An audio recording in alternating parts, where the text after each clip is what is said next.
आप देख रहे हैं वीओपी न्यूज, जनता को रखे सबसे आगे।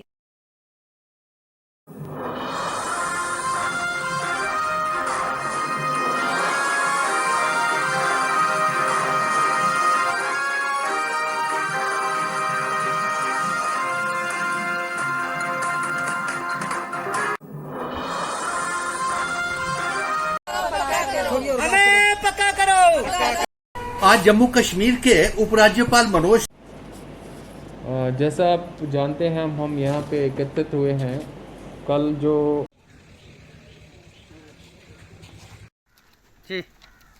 देखिए, मैं चौधरी नजाकत खटाना गुजर बकराल तहरीक इंसाफ से बोल रहा हूँ। जो आज का हमारा ये रुगुड़ा और सिद्धरा के अंदर जो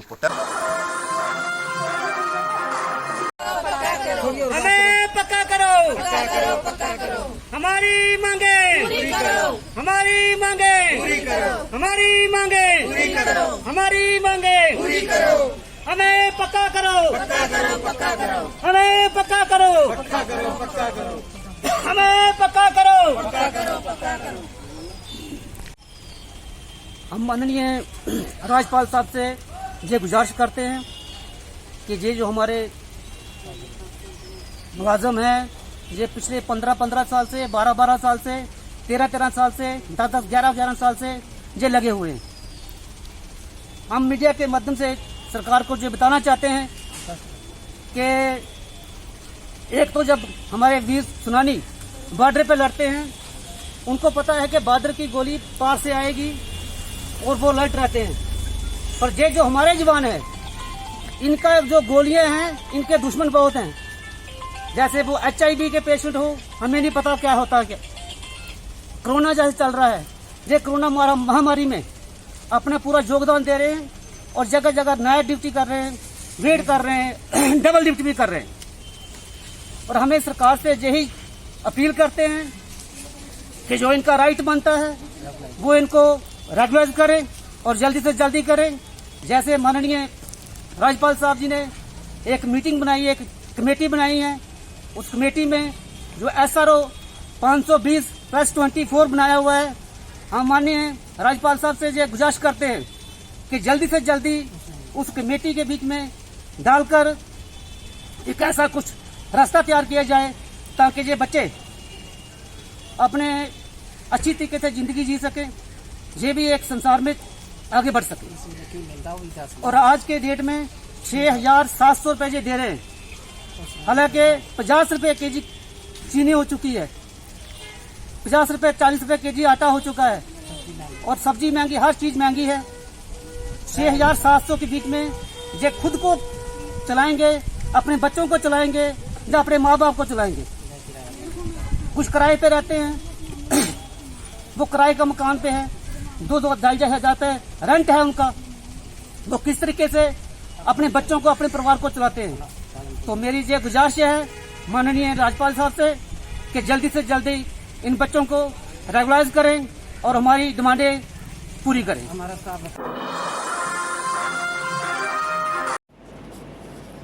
जैसा आप जानते हैं हम यहाँ पे एकत्रित हुए हैं। कल जो हमारी यूनिवर्सिटी काउंसिल की मीटिंग हुई, वो 86वीं यूनिवर्सिटी काउंसिल की मीटिंग थी, जिसको कि honourable chancellor, honourable lieutenant governor Shri Manoj Sinha ji ने चेयर किया। ये मीटिंग जो है, यूनिवर्सिटी काउंसिल यूनिवर्सिटी की हाईएस्ट बॉडी होती है, डिसीजन मेकिंग बॉडी। और सबसे पहले मैं पूरी यूनिवर्सिटी की तरफ से, अपनी ओर से ऑनरेबल चांसलर साहब का तहे दिल से धन्यवाद देना चाहता हूँ कि उन्होंने एक ये बहुत लंबी मीटिंग चली और उन्होंने अपना समय दिया। इस मीटिंग में वो आए और उन्होंने चेयर की ये मीटिंग, और जो मार्गदर्शन उन्होंने दिया है वो जम्मू यूनिवर्सिटी के लिए आने वाले जो साल हैं, जो कई साल हैं, उनमें ये एक मार्गदर्शन की तरह हमारे सामने आया है। और यूनिवर्सिटी की जो प्रोग्रेस है, यूनिवर्सिटी की जो डेवलपमेंट है, उसमें ये बहुत कारगर साबित होंगे।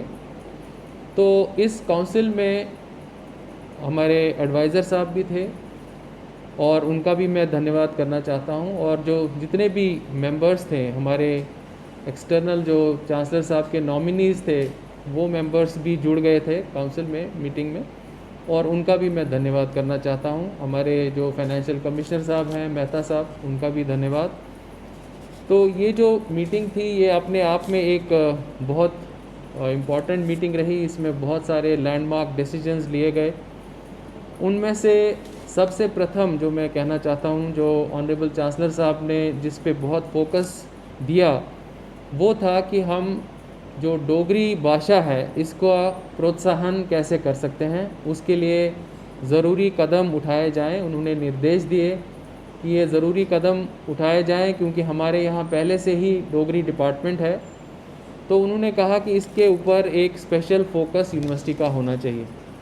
तो हमने सोचा कि इसके ऊपर एक फोकस डेवलप करने के लिए एक एडवाइज़री कमेटी बनाई जाएगी। इस एडवाइज़री कमेटी में जो एमिनेंट लोग हैं जिन्होंने डोगरी भाषा में अपना योगदान दिया है उनको शामिल किया जाएगा, और इस एडवाइज़री कमेटी से हम लोग एक पूरा प्रपोज़ल डेवलप करेंगे कि कैसे एक सेंटर ऑफ एक्सीलेंस डोगरी में जम्मू यूनिवर्सिटी के अंदर बनाया जाए। तो उनको मेरा उनको एक आग्रह ये होगा कि वो बहुत जल्द इस काम को शुरू करेंगे। तो आने वाले 2-3 दिन में मैंने ऑलरेडी कुछ एक्सपर्ट से आज ही बात कर ली है, तो और नाम वो लोग सजेस्ट कर रहे हैं। तो हमारी कोशिश ये रहेगी कि अगले हफ्ते में ये एडवाइज़री कमेटी हमारी बन जाए और वो इस विषय पे काम करना शुरू करें।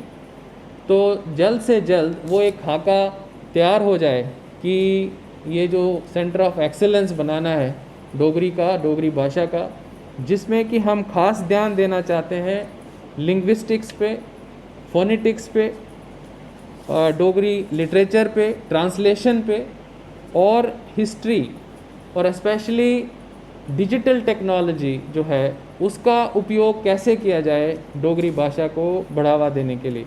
तो एक बहुत बड़ा प्रोजेक्ट होगा और हमारी कोशिश ये रहेगी कि जल्द से जल्द ये जो सेंटर ऑफ एक्सीलेंस, जैसा कि हमें ऑनरेबल चांसलर साहब ने डायरेक्शंस दी हैं कि एक सेंटर बनाया जाए, तो ये कोशिश की जाएगी कि ये जल्द से जल्द सेंटर यूनिवर्सिटी के अंदर बन जाए। ये एक आज जम्मू कश्मीर के उपराज्यपाल मनोज सिन्हा साहब ने तमाम जम्मू कश्मीर की आवाम के लिए हेल्थ इंश्योरेंस स्कीम का उद्घाटन किया है। इसका हम स्वागत करते हैं और मनोज सिन्हा साहब, लेफ्टिनेंट गवर्नर साहब ने ये मांग की है कि तमाम लोग जो हैं उनसे ये सुझाव मांगे हैं कि इस नई बीमा स्कीम का क्या नाम रखा जाए।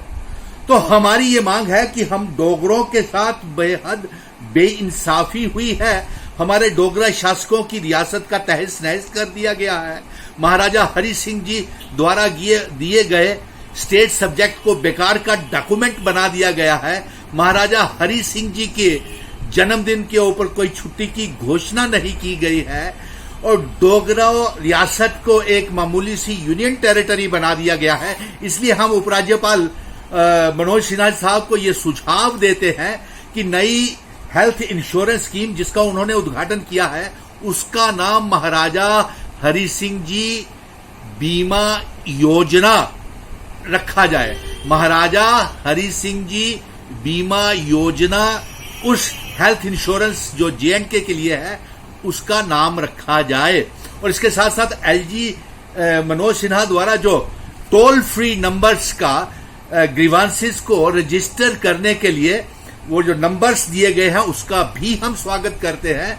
और हम ये चाहेंगे कि उपराज्यपाल साहब उन टोल फ्री नंबरों के ऊपर कोई जिम्मेवार ऑफिसर्स को बिठाया जाए और तमाम 10 के 10 जम्मू और 10 के 10 कश्मीर जिलों के अंदर ये टोल फ्री नंबर्स जल्द से जल्द शुरू किए जाएं और ग्रीवांसेस को जल्द से जल्द समयबद्ध तरीके से रिजॉल्व किया जाए और हर ग्रीवांस जो है वो 5 दिन के अंदर अंदर उसका निवारण होना चाहिए, उसका फैसला होना चाहिए।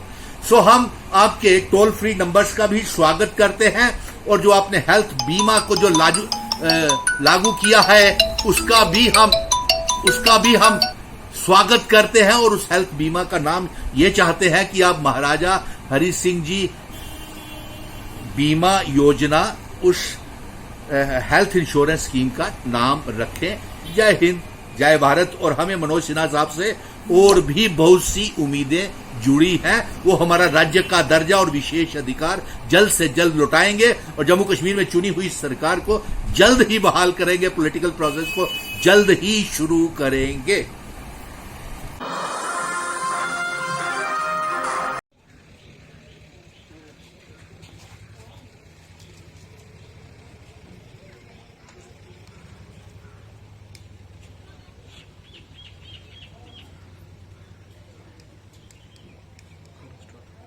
जी सर।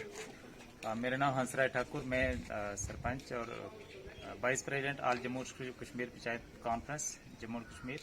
तो आज हमारे जम्मू कश्मीर पंचायत कॉन्फ्रेंस के पंच सरपंच साहिबान और मैडम चेयरपर्सन जो ब्लॉक डेवलपमेंट काउंसिल की मोंगरी की श्रीमती बिमला देवी, जहाँ पे हम सब इन जो नरेगा एम्प्लॉयज़ जो आज 27 दिन हो गए स्ट्राइक पे बैठे, इनकी सपोर्ट में जहाँ पे सारे आए हुए हैं। तो मैं मीडिया के माध्यम से एलजी महोदय से रिक्वेस्ट करता हूँ, स्पेशली एडवाइज़र साहब से रिक्वेस्ट करता हूँ कि पर्सनली इस मैटर को देखा जाए और इनकी जो भी जेन्युइन डिमांड है, जैसे रेगुलेशन की है या जो भी इनकी जीआरएस की, टेक्निकल असिस्टेंट्स की, जितनी जो भी इनकी डिमांड्स हैं, पहले भी इनकी स्ट्राइक्स होती रहती थी और गवर्नमेंट टाइम टू टाइम इनको आश्वासन देती रहती, बट आज तक इनका कुछ भी नहीं हुआ। और हम पूरी पंचायत कॉन्फ्रेंस इनके सपोर्ट में है, पंच सरपंच पूरी जम्मू कश्मीर के इनके सपोर्ट में है और रिक्वेस्ट करते हैं कि जल्द से जल्द इनका मसला हल किया जाए, ताकि जो इस वक्त बैक टू विलेज 3 आ रहा है तो उसमें कोई रुकावट ना पड़े, गवर्नमेंट को बैक टू विलेज 3 में रुकावट ना पड़नी चाहिए, क्योंकि इन लोगों का ही ज़्यादा काम है। यही लोग जो मनरेगा एम्प्लॉयज़ हैं, तो ग्राउंड लेवल पे जितनी भी गवर्नमेंट की पॉलिसी है, time to time government policy निकालती रहती है, तो यही लोग इम्प्लीमेंट करने में ज़्यादा से ज़्यादा आगे रहते हैं। तो मैं दोबारा फिर पंचायत कॉन्फ्रेंस की तरफ से रिक्वेस्ट करता हूँ डिस्ट्रिक्ट एडमिनिस्ट्रेशन से के और स्टेट गवर्नमेंट से, एलजी महोदय से, कि इनका जल्द से जल्द इनका जो मसला है, इनका मैटर है, इसको हल किया जाए, ताकि ये लोग और ज़्यादा सफर ना हो। बिमला देवी एलजी महोदय गवर्नमेंट से ये अपील करती हूँ, ये जो हमारे ब्लॉक के जीआरएस हैं, टेक्निकल असिस्टेंट हैं, इनकी जो डिमांड है, जो स्ट्राइक पे हैं, इनकी जो स्ट्राइक है बिल्कुल जायज़ है। इस डिमांड को पूरा किया जाए, इनको परमानेंट किया जाए, ताकि ये हमारे जो ब्लॉक के काम रुके हुए हैं वो भी चल सकें और इनका जो घर परिवार वो भी चल सके। मैं गवर्नर महोदय से ये दोबारा अपील करती हूँ, इनकी डिमांड को पूरा किया जाए और परमानेंट किया जाए, ताकि इनका घर परिवार व हमारा ब्लॉक के जो काम रुके हुए हैं वो चल सके। जी देखिए, मैं चौधरी नजाकत खटाना गुजर बकरवाल तहरीक इंसाफ से बोल रहा हूँ। जो आज का हमारा ये रगुड़ा और सिद्धरा के अंदर जो प्रोटेस्ट हुआ है, हाल ही में जो सरकार ने एक पार्लियामेंट में जो एक बिल पास किया था, जिसमें 5 बोलियों को उन्होंने सरकारी दायरे के अंदर रखा गया और 3 बोलियों को उन्होंने इग्नोर कर दिया। 3 बोली जो हमारी थी गुजर बकरवाल और ख़ासकर गुजर बकरवाल और पहाड़ी और पंजाबी जो है वो अच्छी लैंग्वेज है।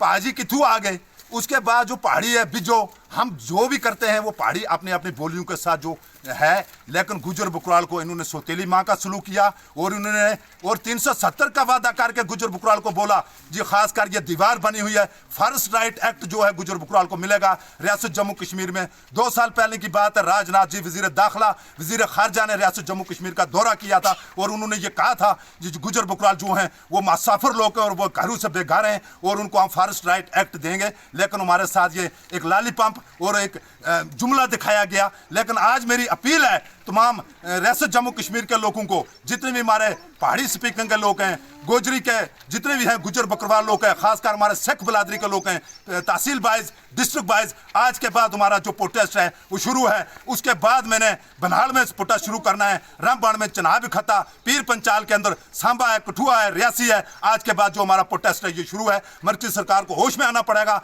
और 3 लैंग्वेजों को और इसमें 8वें शेड्यूल में डालना पड़ेगा। उद्धव सरकार भारत माता की जय। Good morning. Yesterday, I, Tufal Hussain Chaudhary, submitted my resignation from the post of President District Youth Congress Riyasi, along with my whole team, which include District General Secretaries of Riyasi District and complete body of Assembly Youth Congress of Gulnas and Gulabgarh constituencies, to the State President of JKPYC. I, along with my whole team, have worked hard since years to take the Congress at the ground and the village level. But still, today we are forced to take this step because of being sidelined by both the Congress Committee and the Youth Congress. There are many grievances from the party, which includes, it's been more than 1 hour that the state having special status is being degraded to the status of union territory. And still, in spite of being the party in Gupkar declaration, the Congress Pradesh Committee have no blueprint how to achieve that status back. Also yesterday, the All India Congress Committee have released the list of General Secretaries, and it is very unfortunate that the leaders like Ghulam Nabi Azad Sahab ji are being not included in that list. So we can very easily understood from this fact that the leaders like Ghulam Nabi Azad Sahab ji, if are being sidelined, what can we expect? That they will behave, they will listen to the ground worker who is working hard for the party. Also, since 2014, we lost 2 elections, but the Congress has taken no step to reorganize, rebuild or reframe the party so that it can reach to the people and listen to the grievances of the people, and again won the elections of the Lok Sabha. So with the very heavy heart, I am resigning from the post of President District Youth Congress Riyasi along with my whole team, and I am sure that Congress party will take steps to reframe the party, to rebuild the party, so that the leaders who are working in the ground are not being sidelined and are not being ignored. Thank you very much.